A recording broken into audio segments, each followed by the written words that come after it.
गुरु उत्सव, इस उत्सव का नाम दंडोत्सव है। इस संबंध में कथा आती है कि इनके गुरुदेव श्री श्यामानंद जी श्री वृंदावन में जब वास करते थे तो नित्य प्रति सेवा कुंज में सोहनी लगाते थे। सोहनी लगाना हमारे ब्रज की बहुत बड़ी उपासना है, जिसे साधारण भाषा में कहते हैं झाड़ू लगाना, तो यहाँ सोहनी लगाना कहते हैं। तो रोज सेवा कुंज में सोहनी लगाते थे। सेवा कुंज में प्रिया प्रीतम नित्य विहार करते हैं, तो इनको एक अपार सुख मिलता कि मेरे श्यामा श्याम यहाँ विहार करते हैं, मुझे सोहनी सेवा का सौभाग्य मिला, मैं उनकी दासी हूँ। बाहर वो सोहनी लगाते समय बड़े गौर से वो एक एक लता के नीचे एक एक चरण चिन्ह को देखते हैं, कहीं प्रियालाल के चरण चिन्ह तो नहीं है, कहीं किसी लता के नीचे प्रियालाल विराजमान तो नहीं है। प्रियालाल के चरण चिन्हों के कभी कभी इनको दर्शन हो जाते तो बड़े भाव में मगन हो जाते। कभी कभी युगल चरणारविंद के दर्शन होते। कैसे पहचान होती कि प्रियालाल के चरण चिन्ह? क्योंकि प्रियालाल के चरण में 19 चिन्ह है, चरण चिन्ह। सबके साधारण चरण ऐसे, प्रियालाल के चरणों में चरण चिन्ह है, उनको देखकर पहचान होती ये युगल सरकार के चरण चिन्ह है। बड़े भाव में मगन हो जाते सोहनी लगाते हुए। सेवा कुंज में सोहनी सेवा करते। एक दिन प्रियाजू ने इन्हें दर्शन देने की इच्छा की।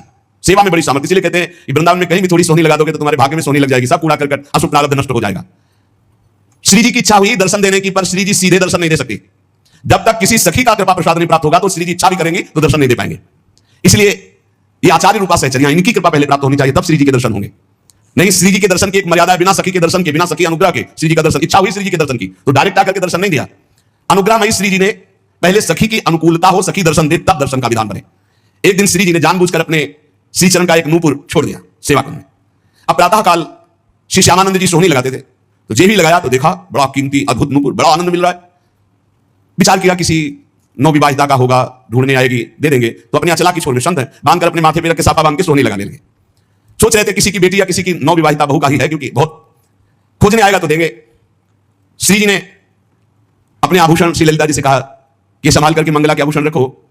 तो उन्होंने कहा प्यारी जो आपके एक श्री चरण का नूपुर तो है ही नहीं, तो जानबूझ के श्री जी ने गिराया था, क्योंकि जब तक सखी कृपा नहीं होगी तब तक श्री जी दर्शन नहीं देंगे। जाओ देखो सेवा कुंज में किसी लता के नीचे कहीं अरज कर तो नहीं गिर गया। ललिता जी ने खोज प्रारंभ की तो देखा श्री श्यामानंद जी वयोवृद्ध सोहनी लगा रहे हैं, राधा राधा सोहनी लगा रहे। ललिता जी ने विचार किया मैं अपने स्वरूप से जाकर के इनसे मांगूंगी तो अच्छा नहीं रहेगा, तो साधारण वेश में गई और कहने लगी कि बाबा यहां सोहनी लगाते नूपुर तो नहीं मिला, यदि मिला हो तो मुझे दे दीजिए। तुम्हारा तो नूपुर नहीं हो सकता, क्योंकि साधारण वेश में ललिता जी थी। मेरा नहीं, मेरी बहू का है, लाओ। नहीं ऐसे तो मैं नहीं दूंगा, तुम्हारी बहू का है तो पहले वो चरण दिखाएं जिसमें वो नूपुर बंधा है, और ठीक हमारे जैसा नूपुर है कि नहीं, वो अगर है अभी दे दूंगा, अगर नहीं दिखाया नहीं दूंगा। अंदर आनंद हो रहा है कि इस नूपुर में कुछ तो है, क्योंकि इसकी खोज हुई है और ये जो हमसे बात कर रहे हैं बड़ा अपार आनंद मिल रहा है, पर ये अपने वेश को छुपाए हुए, ये दिव्य है, कोई साधारण नहीं।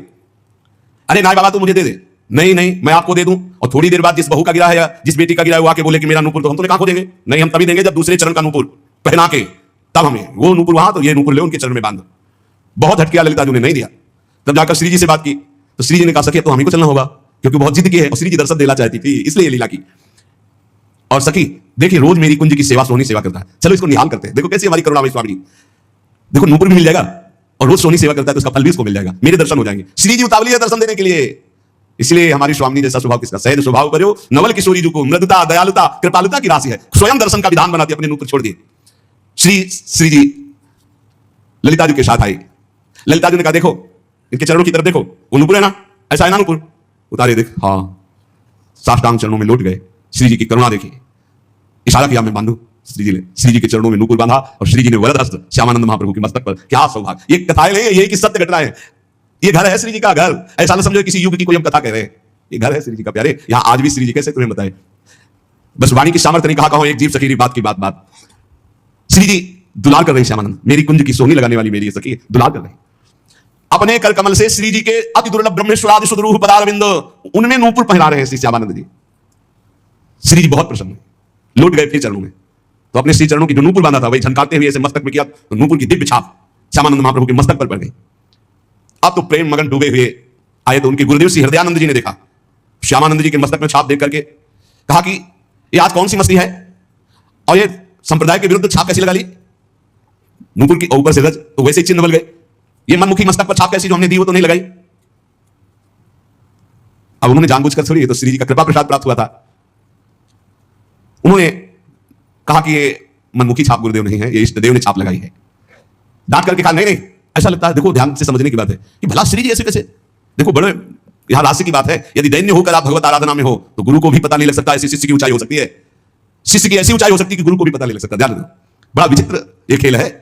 दैन्यता से नाभागी सेवा में लगे हैं तो अग्रदेवाचार्य की जहां स्थिति मानसिक सेवा में, वहां वो तो विचार में लगे, वो पंखा से हटा दिया जो जहाज डूब रहा था सेवक का। कितना बड़ा महान बात है। शिष्य की मानसिक स्थिति गुरु को पता हो कोई बड़ी बात नहीं, लेकिन गुरु की मानसिक स्थिति में शिष्य का प्रवेश हो जाना ये बहुत बड़ी बात है। हृदयानंद जी ने सोचा बहाना बना रहा है, डॉक्टर का इसे सीख धो डालो, जो आ गया। श्यामानंद जी ने बहुत धोया, रगड़ रगड़ के, छाप नहीं छूटी। श्री जी की लगाई हुई चिदानंद छाप कैसे छूट सकती। हृदयानंद जी ने तो अर्थ लगाया कि इन्होंने ठीक से धोया नहीं, अतः स्वयं बोले इधर आओ, और रगड़ रगड़ के इतना घसा कि मस्तक से रक्त निकलने लगा पर छाप नहीं छूटी। तब वो सहम गए और कहा सत्य श्री जी की छाप लगाई हुई है। तो उनका हाँ गुरुदेव, तो धन्य है तुम्हारा जीवन, धन्य। विश्वास हो गया कि श्री जी ने तुम्हें स्वीकार कर लिया है, जो वैष्णव जन और सब थे धन्य है। पर हृदयानंद जी ने कहा कि फिर भी हम ये मानेंगे कि तुमने हमारे तिलक की जगह छाप लगाई, इसलिए अपराध है, इसलिए हम वैष्णव समाज में दंड निर्धारित करेंगे। देखो गुरुजनों की बड़ी विचित्र लीला होती, बड़ी विचित्र लीला होती। सब वैष्णव समाज के बीच में कहें मैं तुम्हें दंड दूंगा, तो हृदय से आ रहा है कि गुरुदेव आपकी कृपा से ही तो मुझे श्री जी ने सहचरी भाव दिया है, ये छाप लगाई है। श्यामानंद जी को अपने नूपुर की छाप देकर अपने परिकर में श्री जी मिला लिया है। ये शुबल सखा प्रकट हुए और उन्होंने पूरी वैष्णव मंडली के बीच में कहा कि मैं साक्षी देता हूं कि इन्होंने अपने आप से नहीं, स्वयं श्री जी महारानी जी ने प्रकट होकर छाप दी। और शुबल इतना बोलकर वही तमाल का वृक्ष था, वृक्ष रूप में ही, तो उनको लगा कि लता पता ये सब सखा है, सब श्री जी के निज परिकर है। तब उन्हें लगा कि ये श्री जी ने छाप लगाई है। तत्काल दिव्य वाणी हुई, हृदयानंद जी अब तो विश्वास कर लो कि तुम्हारा शिष्य जहां तुम्हारी पहुंचने वहां है, श्री जी के निज परिकर में मिल चुका है। अब वो सहम गए। अगर दैन्य शिष्य है और गुरु थोड़ा भी मनमानी कर जाए तो गुरु के भी हृदय में दाह जलन पैदा हो जाएगी। मान गए श्री हृदयानंद जी। श्री हृदयानंद जी मान तो गए, लेकिन उनका हृदय जलने लगा कि गलती हो गई, शिष्य के प्रति गलती हो गई। वैष्णव ने कहा कि देखो हृदयानंद जी, आपने हम सबको एकत्रित किया था श्यामानंद जी को दंड देने के लिए, लेकिन आज हम आपके ऊपर दंड लगा रहे हैं क्योंकि आपने गलत किया। अपने शिष्य के माथे को इतना रगड़ा, रक्त प्रवाह, और वो कह रहे हैं श्री जी ने किया, फिर भी आप नहीं मान रहे। तो तमाल वृक्ष से सुबल सखा प्रकट होकर के साक्षी दिया, तो अब ये दिव्य है जो वाणी आपके अंदर आकर विश्वास दिलाई, तो अब हम आपको क्षमा नहीं करेंगे। इसके प्रायश्चित में 12 दिन तक आपको संतों को प्रसाद पवाना होगा, अखंड 12 दिन कीर्तन चलेगा, भगवत चर्चा चलेगी, ये दंड है आपको।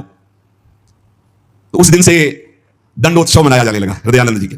श्यामानंद जी तत्काल समस्त वैष्णवों के समक्ष खड़े होकर हाथ जोड़कर कहा कि गुरुदेव को जो ये दंड शब्द कहा गया है ये मैं स्वीकार करता हूं, आज से ये दंडोत्सव मैं करूंगा। मेरे अहोभाग्य है, शायद गुरुदेव यही करवाना चाहते थे, इसीलिए ऐसा बोले। देखो शिष्य में अब भी गुरु के प्रति दोष नहीं आ रहा, बलिहारी इसीलिए तो महापुरुषों के पावन चरित्र हमें शिक्षा देते हैं। वैष्णवों ने कहा धन्य है, धन्य है, धन्य है श्यामानंद जी, धन्य है तुम्हारी गुरु भक्ति, और संतों ने स्वीकृति दे दी। श्यामानंद जी बड़े उत्साह से 12 दिन तक उत्सव मनाते। यद्यपि वो एक बार के लिए दंड था, पर उसे प्रतिवर्ष मनाने लगे। और वही रसिक मुरारी के गुरुदेव है श्यामानंद जी, तो रसिक मुरारी वही दंड उत्सव मनाते।